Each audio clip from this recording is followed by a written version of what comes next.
विजेंद्र गुप्ता जी, देश का संविधान यही कहता है कि जो सबसे बड़ी पार्टी है उसे पहल करनी चाहिए, तो फिर इससे पीछे क्यों हट रही है बीजेपी?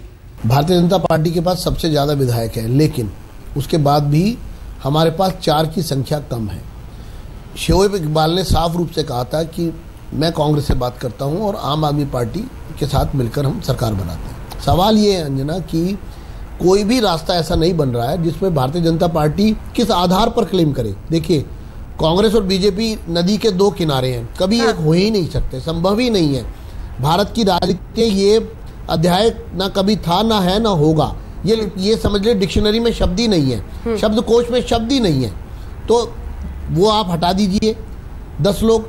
अब रह गया आम आदमी पार्टी का 28 लोगों का ये ग्रुप। ठीक है। इसके लिए किरण बेदी ने पहल की है, इसके लिए प्रशांत भूषण ने पहल की है, लेकिन जिस तरह की ओछी राजनीति की जा रही है और सिर्फ हंगामा खड़ा करने की कोशिश की जा रही है, एक गुबार खड़ा करने की कोशिश करी जा रही है, सॉल्यूशन से अगर बिना सॉल्यूशन के क्या कोई समस्या हल हुई है, पहला विषय।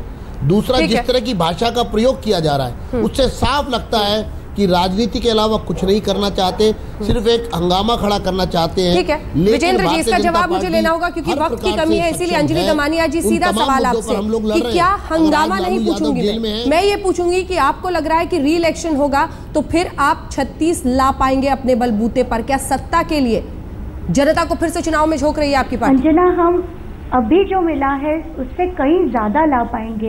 मैं विजेंद्र जी ने जो अभी अभी कहा उस पर भी कहना चाहूँगी, जिस तरह से आप कहते हैं कांग्रेस और बीजेपी एक साथ कभी नहीं आ सकते, 2 अलग अलग किनारे हैं, तो भाई साहब हम और कांग्रेस और बीजेपी बहुत अलग है। किसी भी प्रकार से हम साथ कभी भी नहीं आ सकते, कभी भी नहीं।